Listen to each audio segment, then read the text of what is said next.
Assalamualaikum warahmatullahi wabarakatuh. Another episode, another topic. Let's discuss the issues with Kaspot. Jadi, halo semuanya. Di episode Kaspot yang ketiga kali ini, kita akan membahas mengenai kemajuan teknologi dan dampaknya terhadap dunia pendidikan. Bersama aku Hilbran dan rekanku Safina, sama narasumber kami yang mantap, pakai B. Mas Nabil dan Arifin. Nah, kali ini kita akan membahas mengenai topik kemajuan teknologi dalam dunia pendidikan, teman-teman. Seperti kita tahu bahwa dunia pendidikan kan sudah sangat berdampak, kemajuan teknologi sudah sangat berdampak terhadap dunia pendidikan. Nah, salah satunya sebagai contoh adalah pembelajaran e-learning. Nah, menurut Mas Nabil sendiri nih, bagaimana perkembangan teknologi mempengaruhi sistem pendidikan saat ini? Oke, terima kasih ya atas sambutannya Hilbran sama Safina. Mungkin sebelum kita jauh lebih lanjut untuk membahas diskusi ini, disclaimer dulu ya kepada teman-teman, kita semua di sini berdiskusi bersama, bukan ingin menggurui satu sama lain. Ya, kita saling bertukar pendapat saja gitu. Untuk pembelajaran e-learning sendiri, sebenarnya ini sebuah hal yang positif. Ketika memang penerapannya, pelaksanaannya, dan hasilnya itu baik gitu. Namun namanya perkembangan teknologi kan harus dikaji dengan seksama ya, dengan seksama. Terus masih banyak hal-hal yang perlu dievaluasi dari pembelajaran e-learning sendiri. Tak rasa kita semua lah gitu, kita semua udah merasakan gimana atmosfer yang ditawarkan ya ketika e-learning sendiri. Ya dari situ apa hal-hal yang kita rasakan, kayak menurut saya e-learning ini buat saya yang aktif di kelas ya agaknya membosankan ketika memang ada e-learning yang pembelajaran memang dari jauh gitu, tidak ada interaksi sama sekali, seperti itu. Berarti bisa dikatakan positif atau negatif? Kalau menurut saya positif, cuman balik lagi, penerapannya, outputnya harus dipertanyakan, hasilnya bagus atau tidak, seperti itu.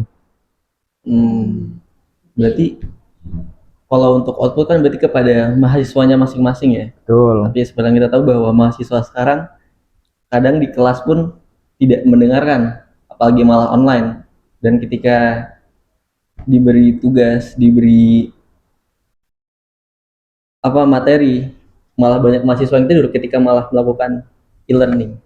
Nah, ini yang tadi saya bilang harus banyak-banyak dikaji, harus banyak-banyak dievaluasi. Hal-hal yang seperti ini kan memang pasti terjadi ya di setiap pembelajaran, apalagi e-learning yang kita memang dari jarak jauh, tidak ketemu langsung dan segala macam, ataupun yang memang ketika pembelajaran itu berlangsung secara tatap muka. Jadi seluruh pihak pun harus ikut berevaluasi lah. Maksudnya dievaluasi, ini tuh yang salah apa? Kok bisa teman-teman pelajar mengalami hal-hal seperti itu, seperti tidak mendengarkan, ngantuk dan lain segala macam. Ini harus dievaluasi, atau mungkin pembelajarannya memang kurang interaktif atau gimana, kan harus dikaji dan dievaluasi seperti itu.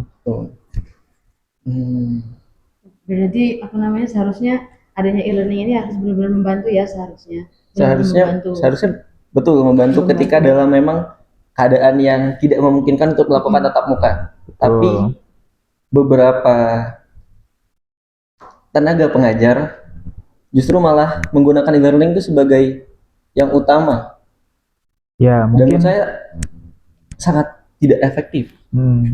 Ya, mungkin ini hanya segelintir ya, tidak banyak gitu, karena memang biasanya terjadi pada pengajar-pengajar yang memang sangat amat sibuk ya dalam agendanya gitu.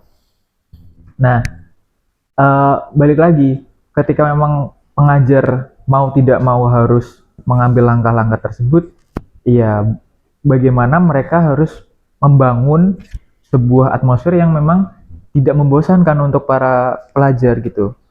Entah itu dari materi, entah itu dari segi interaksi satu sama lain, itu harus dikembangkan, harus dibangun gitu. Agar nantinya walaupun pembelajaran e-learning tidak tatap muka dan lain segala macam, kita tidak bisa saling melihat satu sama lain, tapi ini tetap menyenangkan, tetap menjadi apa ya, kelas yang memang menimbulkan kesan gitu loh. Ya berarti sebenarnya tergantung dari mahasiswanya sendiri ya sih. Betul. Dan jika menyinggung tentang kemajuan teknologi, kita gak akan jauh-jauh dari AI. AI ini sebenarnya sudah jadi tangan kanan ini. tangan kanannya mahasiswa banget ini. Apa-apa AI, apa-apa AI. Apakah sebenarnya positif atau negatif? Kalau menurut saya sendiri ini 50-50 ya teman-teman. Bisa ya setengah-setengah, bisa menjadi hal yang negatif, bisa menjadi hal yang positif. Dalam artian AI ini kan mempermudah kita dalam mengakses sebuah informasi. Satu itu, yang kedua sekarang AI itu juga berkembang, bisa banyak lah. Yang terbaru itu kan VO3 ya. Betul. VO3 itu bisa bikin video yang benar-benar nampak nyata, suaranya real, dan ya itu hanya berasal dari sebuah ketikan ngasal pun bisa jadi sebuah video itu. Nah, kalau ditanya apakah ini positif untuk keberlangsungan pendidikan, metode pengajaran dan lain segala macam, ini bisa menjadi hal positif ketika memang penggunaannya tepat gitu. Jadikanlah AI sebagai sumber referensi, terus kayak kita mau nyari ide ya minta tolong ke AI itu bisa. Nah,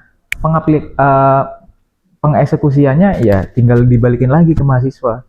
Jangan benar-benar dilimpahin 100% ke AI. Itu malah menjadi hal yang negatif karena memang bisa membuat tumpul tidak berkembang. Iya, bisa membuat tumpul otak mahasiswa gitu. Jadi akhirnya para teman-teman udah malas untuk berpikir, malas untuk mengerjakan, malas untuk memecahkan sebuah masalah gitu, karena memang sudah terpecahkan lewat AI gitu. Gitu. Jadi seharusnya AI ini cuma sebagai apa ya, media pembantu ya, cuma sebagai helping tool saja, cuma mempermudah, tapi malah digunakan 100% untuk mengerjakan tugas apa segala. Jadi kayak kita sendiri tuh udah nggak ada apa ya, udah nggak punya inisiatif buat ngerjain tugas, udah nggak punya inisiatif buat memecahkan masalah secara mandiri dan sendiri. Tapi malah semua itu kita limpahkan semua ke AI. Jadi tapi kan faktanya jadi di lapangan bahwa kebanyakan mahasiswa sekarang memang menggunakan AI itu sebagai tools utama, tidak sebagai referensi. Apakah memang mereka yang tidak paham atau kita yang seharusnya melakukan sosialisasi terhadap penggunaan AI yang baik dan benar? Kalau menurut saya itu berkaitan ya dengan sosialisasi benar yang dikatakan Mas Gibran. Harus diingatkan lah teman-teman kita ini agar penggunaan AI ini tidak berlebihan gitu. AI ini kan baru muncul baru-baru ini ya, dan masih bisa berkembang. Balik lagi ke tadi masalah pengajian dan lain segala macam, itu benar-benar harus diteliti, harus dilakukan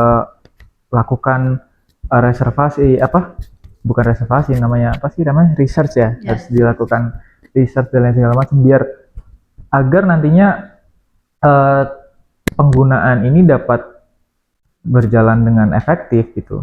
Efektif dalam artian ya bisa digunakan dengan baik, tidak menimbulkan efek samping yang buruk gitu. Kalau sekarang kan memang asal masuk, tidak ada yang memperingatkan, tidak ada yang mengingatkan, ya udah kita bebas menggunakannya. Betul. Kapan saja. Apalagi ketika mereka masuk ke GPT, mereka memberikan pertanyaan, mereka langsung benar-benar pecah itu 100% kan. Mereka tidak melakukan research lagi. Ya itu contoh ya, itu salah satu contoh. Namun perlu diingat juga AI ini tidak 100% akurat gitu. Betul. Nah, ini yang agaknya menjadi masalah dari teman-teman yang memang menggunakan AI seperti ChatGPT, terus Blackbox ya, yang baru ya. Ada. Yang baru itu Ya. Blackbox. Nggak tahu. Nah, itu baru itu Pakainya GPT. apa namanya? Perplexity. Nah, Perplexity itu kan mereka kan sebenarnya hanya mencari informasi dari luar, dimasukkan ke room chat, disusunlah sedemikian rupa agar terlihat, wah ini pemecahan yang sangat bagus, 100% nih pasti benar gitu. Padahal hasilnya tidak gitu. Berarti apakah AI bisa dikatakan sebagai inovasi dalam dunia pendidikan?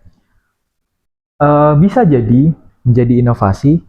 Balik lagi ketika memang penggunaannya memang bisa dikontrol dan bisa menimbulkan dampak positif seperti itu. Mungkin kalau mau contoh ya, sebenarnya inovasi ini bisa, maksudnya bisa mencari inovasi lewat AI itu ya dengan balik lagi ketika memang udah teman-teman atau para pengajar sudah merasa buntu dan lain segala macam. Nah, inilah saatnya untuk menggunakan AI. Carilah referensi dan lain segala macam. Carilah ide-ide. Kalau memang sudah buntu ya. Kalau teman-teman atau pengajar masih merasa bisa, ya monggo, tidak usah menggunakan AI itu tidak masalah gitu. Karena ya tidak akan merugikan siapa-siapa seperti itu.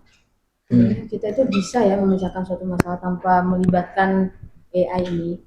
Betul. Kita tuh bisa, cuman banyak orang yang menggunakan AI itu modusnya itu cuman ini untuk mengefisiensi waktu. Ya, malas lah. Ya malas. Berarti kan bisa dikatakan bahwa dengan tidak bijaknya penggunaan AI ini, secara gak langsung bahwa masyarakat kita sebenarnya tidak siap dalam menerima kemajuan teknologi. Apakah bisa dikatakan demikian? Kalau kata siapa ya, Presiden Gus Dur ya, Indonesia itu emang tidak siap. Maksudnya apa yang diterima Indonesia itu selalu lebih maju dari beberapa tahun ke depan, padahal memang Ketimbang negara ini belum SDM-nya. siap gitu. Nah, itu menurut saya memang berkaitan dengan segala perkembangan teknologi di sini ya. Apalagi mungkin menurut saya tidak cuma AI, banyak seperti ada dulu kasus tuh yang pertama kali ada di ibu kota itu ini kereta cepat. Nah, ini masyarakat udah pada FOMO ini, berbondong-bondong, akhirnya trouble lah. Nah, ini hal-hal kayak gini sering terjadi di negara kita. Nah, ini juga bisa terjadi di AI ini, Mbak. Penggunaannya ini sering disalahgunakan. Contohnya itu. Nah, ini perlu dikaji lebih lanjut, perlu adanya dari instansi-instansi untuk mengevaluasi, bersosialisasi juga, memberikan sosialisasi kepada masyarakat.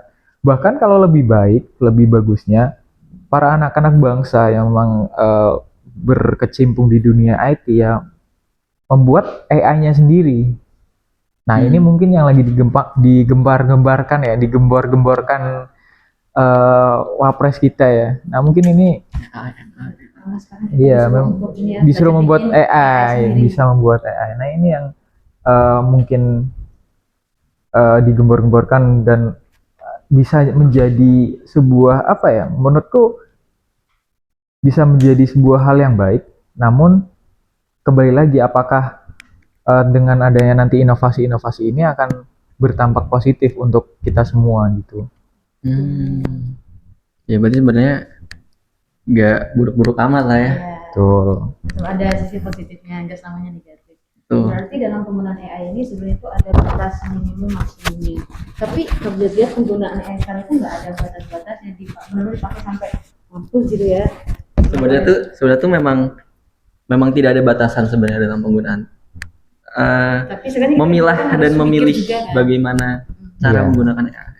Nah, itu yang aku setuju, kayak ya kita menggunakannya ini untuk apa gitu. Kalau misal untuk memecahkan sebuah masalah tak rasa itu hal yang salah ya, karena eh, pemecahan masalah eh, ini adalah soft skill yang memang harus diperlukan setiap individu, nggak cuma mahasiswa, nggak cuma pelajar, bahkan masyarakat umum pun tak rasa harus memiliki skill pemecah masalah gitu. Nah, ketika memang skill ini tidak bisa didapat dan mereka-mereka ini mendapatkannya melalui GPT, ini bakal menjadi sebuah apa ya, skill yang tumpul.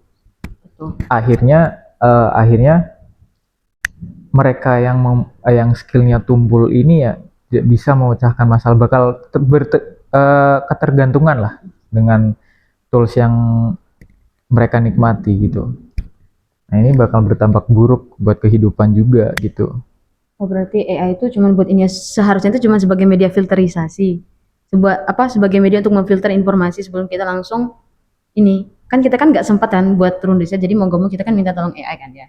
Jadi dari sekian banyaknya e-learning dan apa segala sistem yang membantu keberlangsungan pembelajaran di Indonesia ini, nah menurut Mas Nabil sendiri ini apakah masih ada kekurangannya dalam penggunaan sistem ini yang berbasis teknologi ini, kira-kira masih banyak kurangnya atau gimana? Banyak ya, kalau mau dibilang kurang tuh banyak banget, karena eh balik lagi ya kita ke e-learning ya, yang memang bisa dilakukan kapan saja, bisa berjarak, bisa dilakukan dengan jarak yang jauh gitu, karena pemerataan teknologi di Indonesia sendiri belum merata. Seperti itu, teknologinya aja belum merata, terus apalagi pendidikannya yang tak rasa memang kurang merata gitu. Kalau mau dibilang banyak ya banyak. Nah, harusnya dari kekurangan-kekurangan ini bisa dijadikan sebuah inovasi, sebuah langkah atau gebrakan yang masif. Bisa menurut saya bisa tuh e-learning diterapkan di tempat-tempat yang memang belum terjamah teknologi yang sangat maju mungkin. Namun sudah ada ya sedikit-sedikit lah sinyal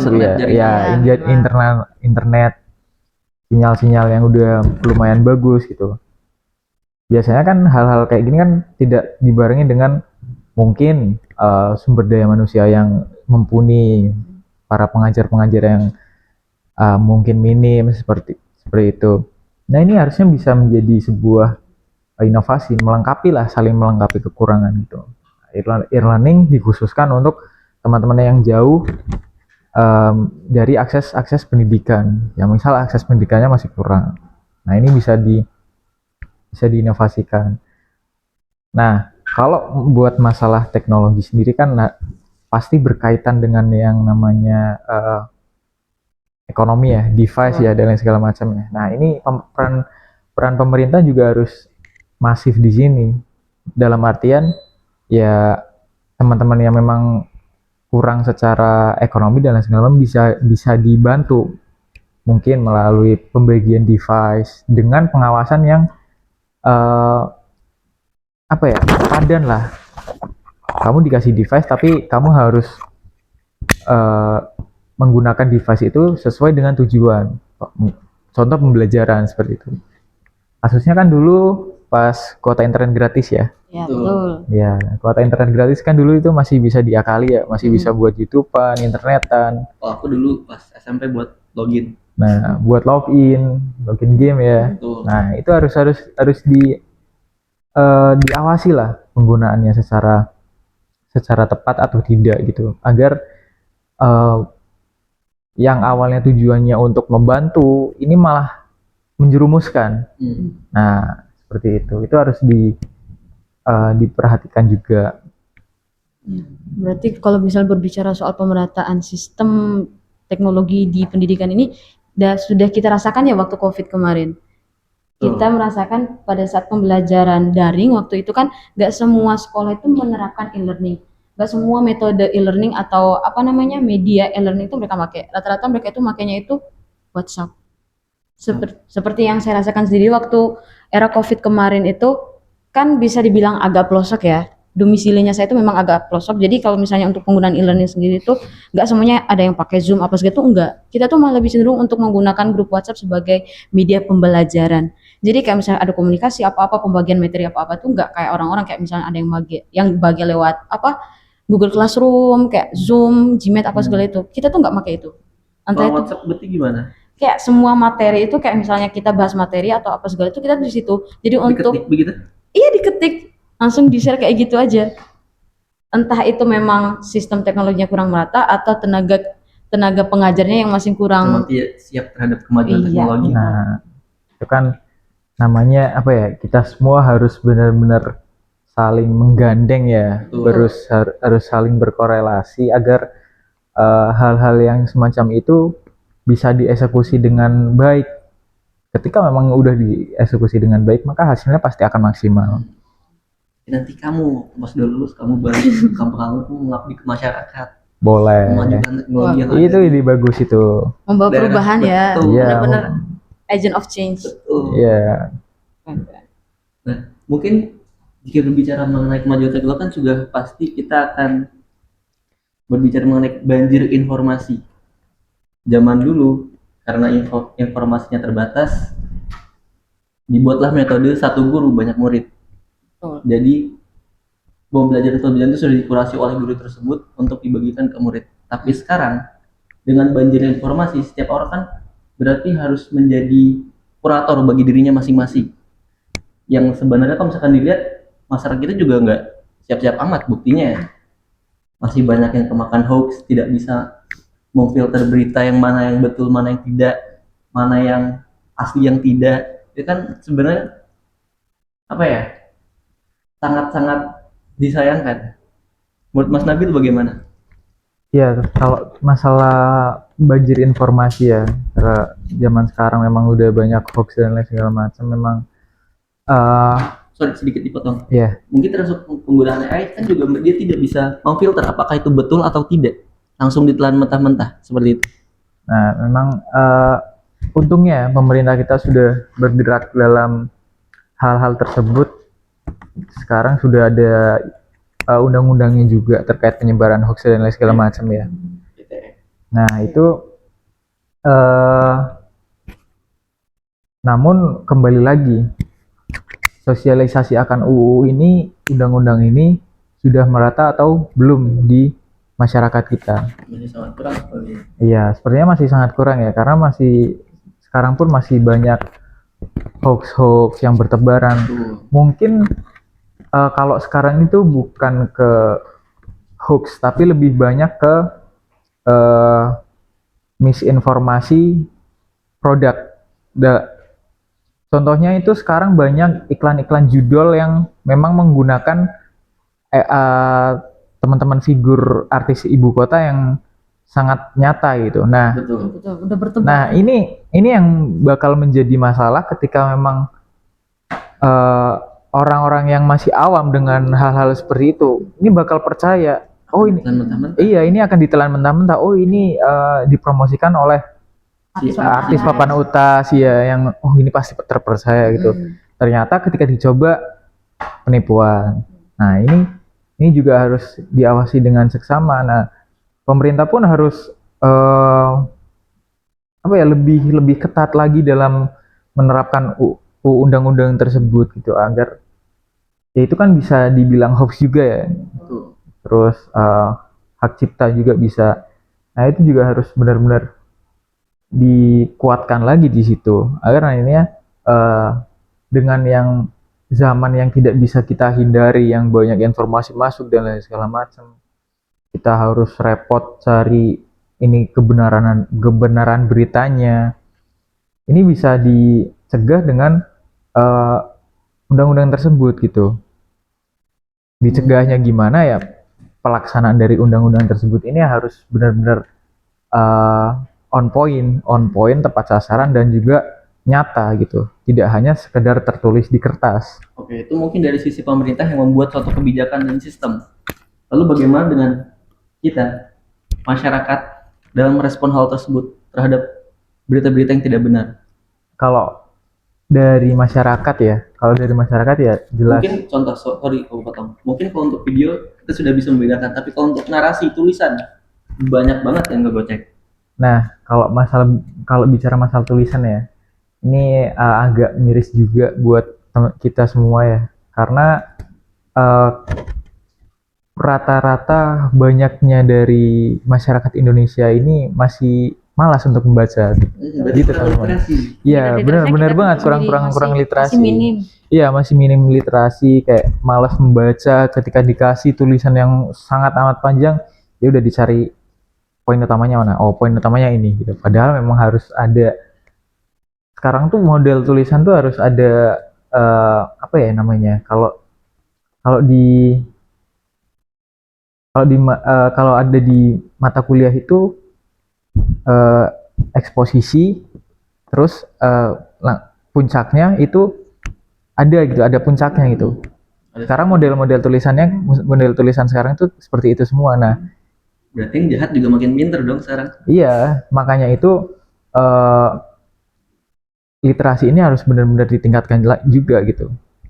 Balik lagi, siapa yang harus menggaung-gaungkan literasi ini? Ya mungkin kita semua bisa dengan konteks karena kita mahasiswa, kita menyuarakan literasi. Namun terkadang mahasiswanya sendiri juga minim akan literasi. Nah, ini juga harus ada ini ya, maksudnya pihak-pihak yang memang berkecimpung di bidangnya untuk mendorong kita semua untuk berubah gitu, untuk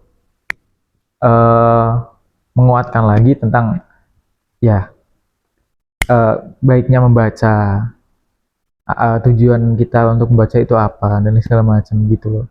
Jadi agar ketika ada informasi-informasi tersebut itu bisalah kita membedakan, oh ini yang benar, yang ini, oh Bisa ini kita yang filter dulu ya, Bro. iya. Nah, saking parahnya kekurangan minat baca di negeri tercinta kita ini, kadang tulisan-tulisan yang memang hanya sekedar peringatan pun diabaikan. Tuh. Apalagi tulisan yang panjang. Iya, apalagi tulisan yang panjang. Makin gak dirain. Makin gak dibaca, bener. Jadi sebagai tantangan zaman juga ya, zaman sekarang bahwa kita benar-benar harus mencari sumber primer Iya, terhadap suatu kebenaran. betul.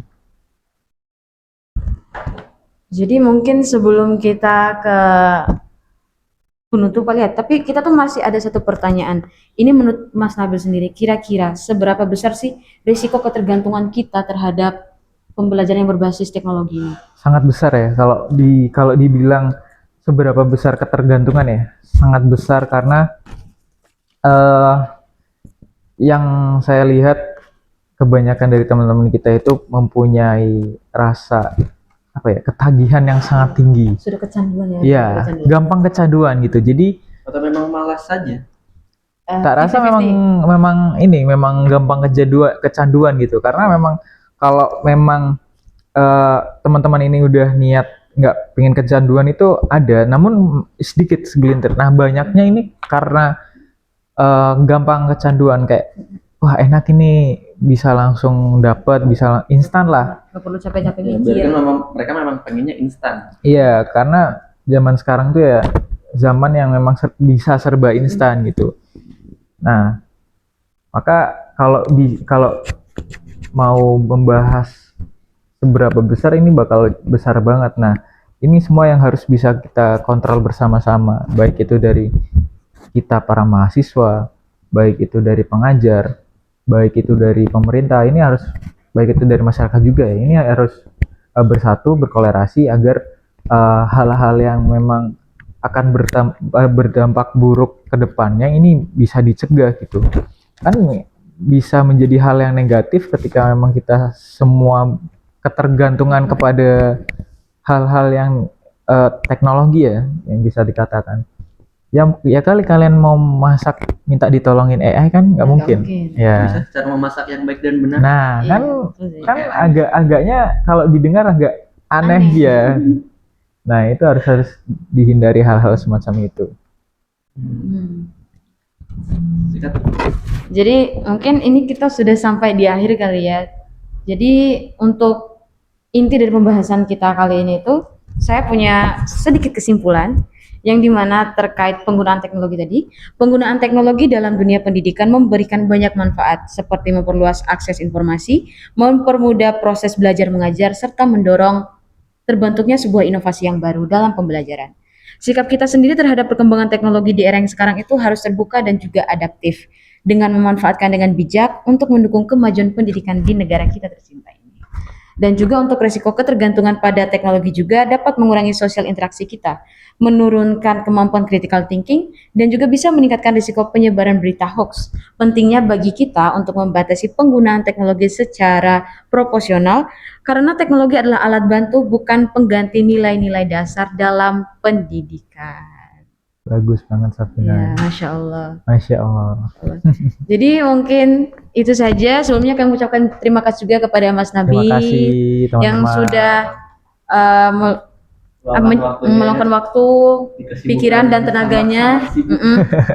Karena kita tahu sendiri ya kalau misalnya bintang tamu kita sangat padat ya. Ya, kita jadwalnya. semua sibuk ya. Ya, kita sibuk dengan kesibukannya masing-masing. Aku Ridwan Wicaksono. Ya, dan aku Safina bersama Nabil Wildan Arifin. kami mohon pamit undur diri dan sampai bertemu di Kaspot episode selanjutnya. Wassalamualaikum warahmatullahi wabarakatuh. Dadah.